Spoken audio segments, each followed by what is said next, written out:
Welcome to SATV News. This is Riaz Mahmood with our headlines. Future of Bangladesh will be determined through the upcoming election and July Charter, says Dr. Yunus. BNP wants no place for terrorists in parliament, says Alauddin Ahmed. No democratic government will be able to derail in the future. Decision on new pay scale after receiving commission report, says finance advisor.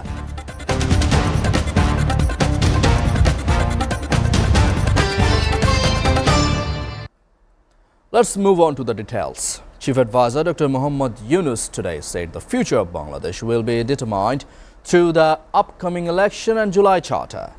He made the remark at the inaugural session of the South Asian Regional Conference titled Current State and Future Directions of Higher Education 2026, held at a five-star hotel in the capital. He also stated that the main goal of education is to develop independent thinkers. Dr. Yunus said that the aim of the education system is not merely to produce a workforce suited for jobs, but to cultivate creative, independent, and innovative individuals. Humans are inherently creative, but conventional education systems often suppress this creativity, limiting it only to job preparation. He emphasized that students should be nurtured not only as job seekers, but as job creators.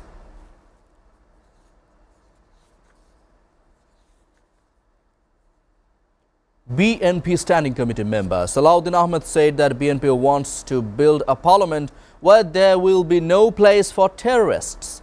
He made the remark as the chief guest while addressing a meeting of Women's Party workers in Chokoria Upazila this afternoon. He also said that no democratic government will be able to derail in the future. Parliament will talk about people's development and the democratic rights of the country, he added. Besides, he asserted that laws will be enacted in the next parliament through which the country will move forward. He further said that the upcoming election will be the election to determine the direction in which Bangladesh will move forward.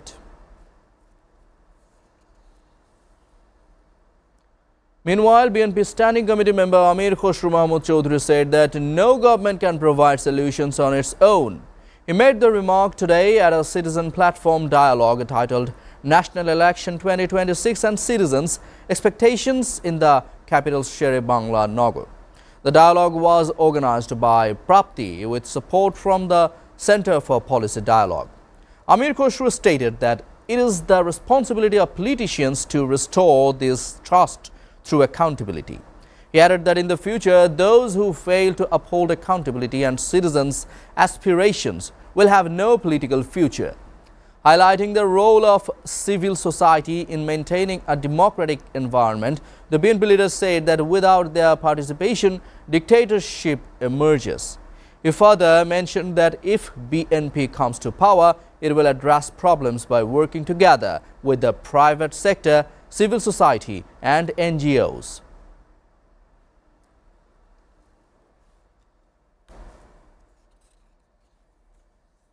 The interim government will decide on the much-discussed new pay scale for public servants after receiving the report from the Pay Commission, said Finance Advisor Alauddin Ahmed. Speaking to journalists following a meeting of the Advisory Council Committee on Government Purchase at the Secretariat today, he also said the 21-member commission is reviewing the matter in detail and is expected to submit its report to the government soon. Various stakeholders have placed their opinions and proposals before the Commission, some in writing, some through direct meetings. Taking all these aspects into account, the recommendations are being prepared, he added. When asked whether the current government would be able to deliver the new pay scale, he said the Commission's report would clarify the next steps, adding, there are 21 members who are analyzing everything. In addition, there will be a separate report for the judiciary, and there is also a subcommittee for defense.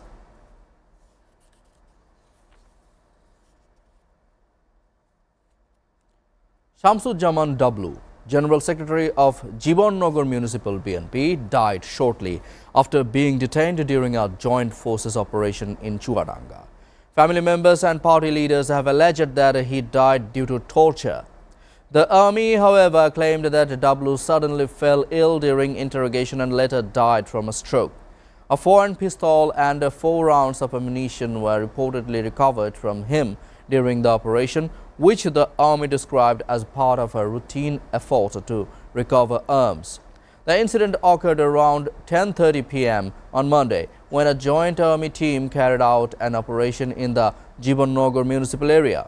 W was detained from his business located in front of the health complex and later taken to the hospital. Following news of his death, BNP activists gathered outside Jibonnagar Upazila Health Complex on Tuesday morning. They blocked roads by placing tree logs and set fire on the street while chanting slogans calling his death a murder and demanding punishment for those responsible.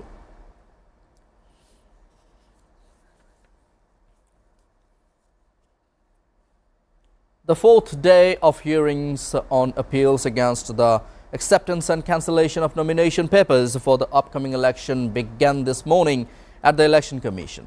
The hearings started at 10 a.m. today at the auditorium of the EC headquarters in Agargaon here. Appeals filed against the decisions of returning officers are being heard by the full commission chaired by Chief Election Commissioner AMM Nasiruddin and continued until 5 p.m. Appeals number 211 to 280 were heard today. Meanwhile, on Monday, the third day of hearings, 41 candidates regained their candidacy. EC Secretariat Senior Secretary Akhtar Ahmed informed that a total of 71 appeals were heard on the day, of which 41 were accepted, 25 rejected, 4 kept pending, while 1 appeal from Pabna 2 constituency was not heard. EC officials said that over the past 3 days, a total of 150 candidates have regained their candidacy through the appeal hearings.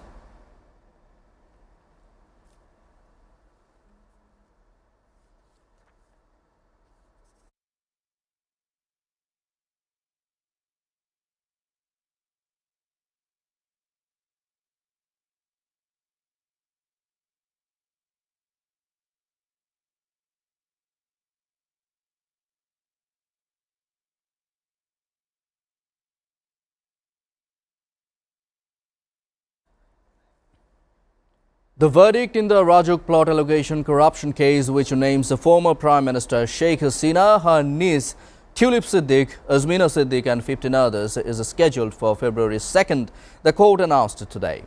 Following the conclusion of arguments from both the prosecution and defence, Judge Rabiul Alam of Dhaka's Special Judge Court 4 fixed that date. Public Prosecutor Jahirul Islam confirmed the development. So far, the court has recorded testimonies from all 31 witnesses listed in the case. On January 130 last year, the case was filed by ACC Assistant Director Afnan Jannat Kaya against Azmina Siddiq, alleging abuse of power and irregularities in obtaining several 10-kata plots in Rajuk's Purvachal New Model Town project.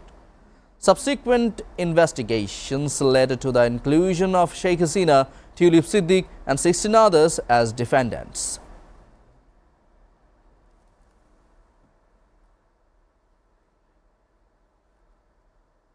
Viewers are taking a short break. Stay with us.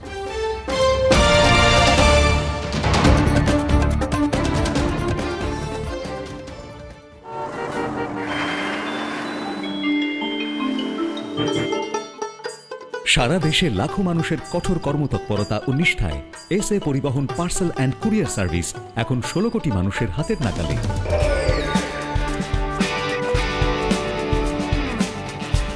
দীর্ঘ 30 বছর ধরে বিশ্বস্ততা ও দ্রুততার সাথে সেবা দেওয়ায় গ্রাহক সেবায় এখন শীর্ষে। বাংলাদেশে গ্রাহক সেবার সাফল্যের পর এসএ পরিবহন পার্সেল অ্যান্ড কুরিয়ার সার্ভিস এখন বিশ্ব বাণিজ্য কেন্দ্র সিঙ্গাপুরে। আপনার যে কোনো পণ্য সিঙ্গাপুর থেকে বাংলাদেশে বুকিং এর জন্য যোগাযোগ করুন। এসএ পরিবহন private limited, logistics parcel and courier service, 22 Roberts Lane, Singapore 218302. Phone 0065 629 24900.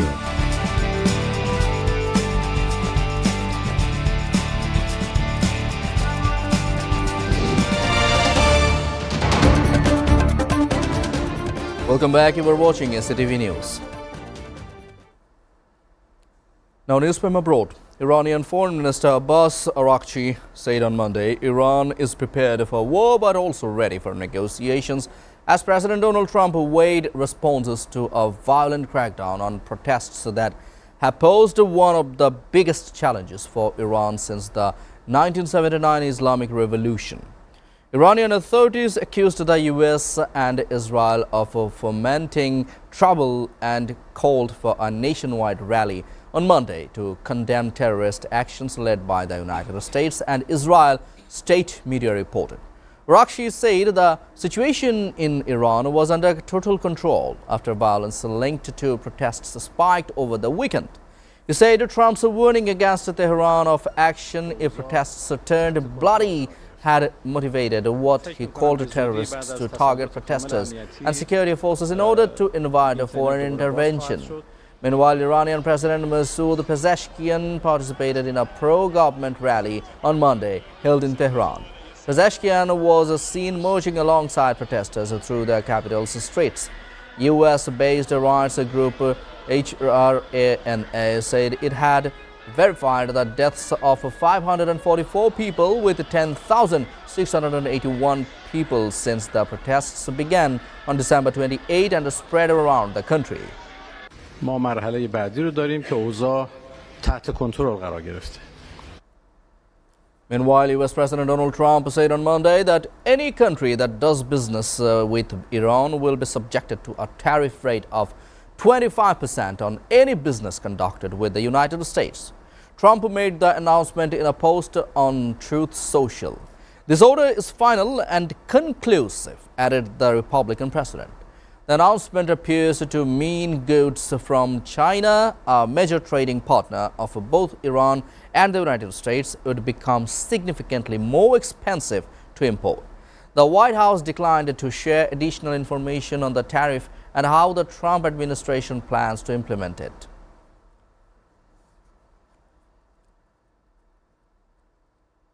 China said on Tuesday that it will firmly safeguard its legitimate rights and interests after US President Donald Trump threatened to impose tariffs on countries trading with Iran, as Beijing also called for stability in the Middle East. During a regular briefing on Tuesday, China's Foreign Ministry spokesperson Mao Ning said that Beijing's position on tariffs remains unchanged. There are no winners in a tariff war. China will firmly safeguard its legitimate rights and interests, Mao asserted. Turning to Iran, Mao said Beijing is closely monitoring the situation and will take steps to protect its citizens. She added that China supports Iran in maintaining national stability and opposes interference in the other countries' internal affairs, as well as the use or threat of force in international relations.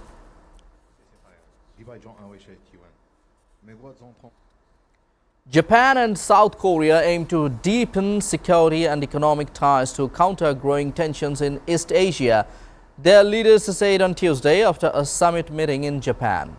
Japanese Prime Minister Sanai Takaishi and South Korean President Lee Jae-myung discussed industrial supply chain, artificial intelligence, denuclearization of the Korean Peninsula, and cooperation with mutual ally, the United States. The importance of Japan-South Korea relations and Japan-South Korea-US cooperation continues to grow, Takaishi said in a joint announcement with Lee in her home region of Nara.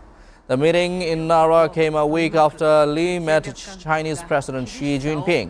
Tokyo and Beijing remain locked in a diplomatic dispute following remarks by Takaishi that Japan could deploy its forces if a Chinese attack on Taiwan posed an existential threat.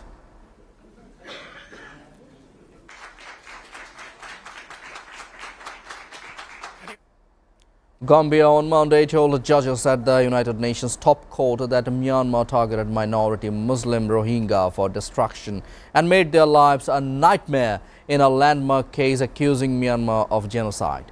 Gambia's Minister of Justice Dauda Jallow told ICJ judges the Rohingya were simple people with dreams of living in peace and dignity.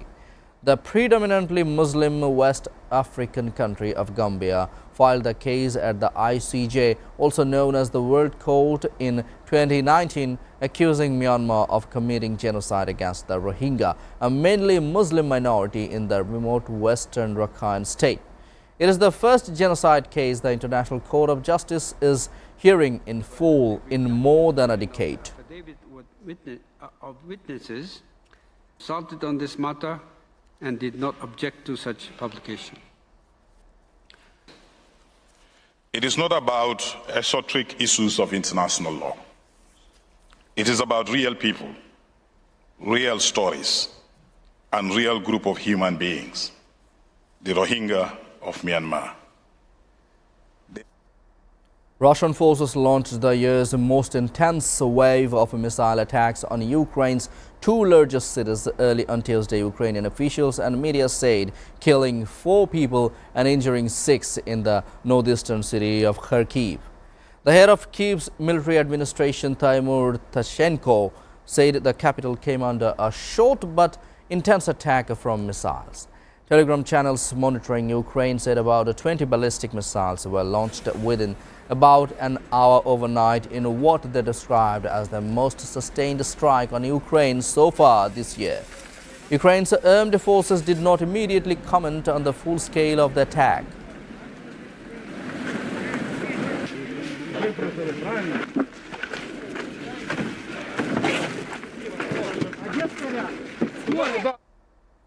The UN Security Council met on Monday as United Nations officials warned that Russia has intensified attacks on Ukraine's energy infrastructure during a deep winter freeze, leaving millions without heat, electricity and water.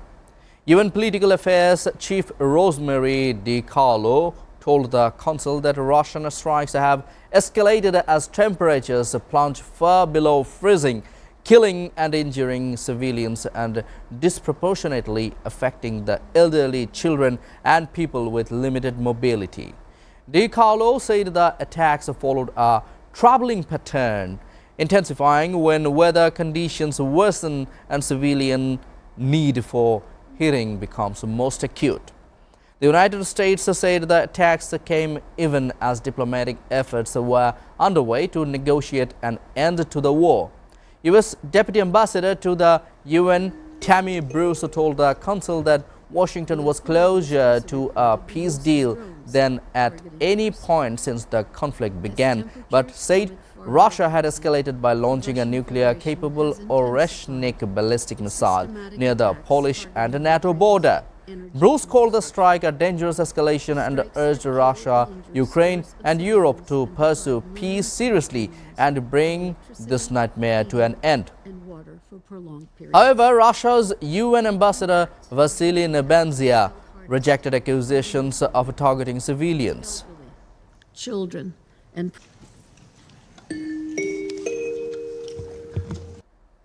German Foreign Minister Johann Wedeful said on Monday that NATO allies had to work together for security and said Greenland and Denmark should decide the future of the island, which U.S. President Donald Trump says should belong to the United States. Wedeful's comments following a meeting with U.S. Secretary of State Marco Rubio came amid increasing tensions over Washington's aims toward Greenland, an autonomous region of Denmark, which Trump says is vital for U.S. security. Wedeful called for a unified position to punish Iran further following a crackdown on protests triggered by economic woes.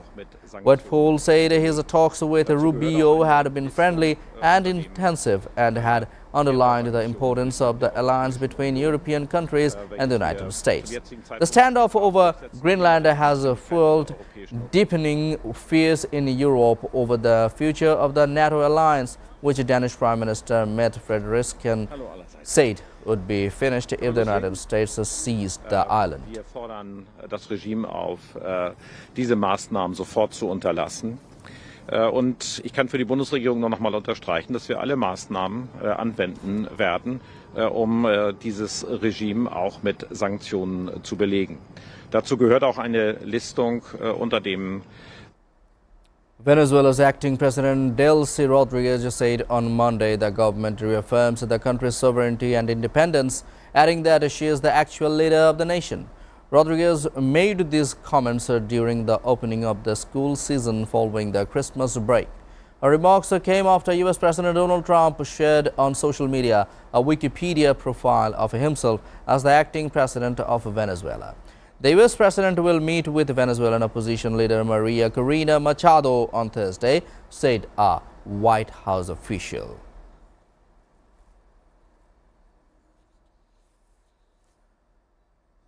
Mexican President Claudia Sheinbaum said she ruled out a U.S. military intervention to combat drug cartels following a conversation on Monday with President Donald Trump on security and drug trafficking. During her daily press conference, Sheinbaum said she declined offers of military action from Trump and ruled out U.S. military intervention in Mexico. She would seek another call if the U.S. made statements to the contrary, she added. The president further said that Mexico is ready to assist communication between Cuba and the United States if requested. Donald Trump last week, in remarks to Fox News, said cartels were running Mexico and suggested the U.S. could strike land targets to combat them. His comments were the latest in a series of escalating threats to deploy U.S. military force against drug cartels within Mexican territory.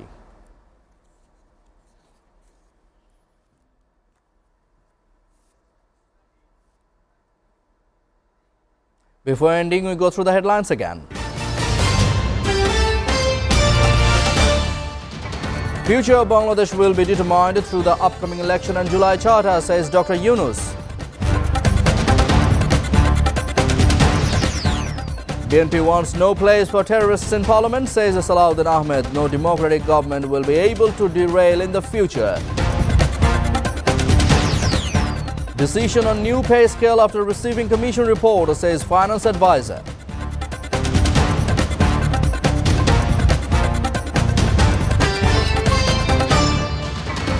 You are updated with our top stories so far here on SATV, and to know the latest news, visit www.satv.tv. Stay with SATV.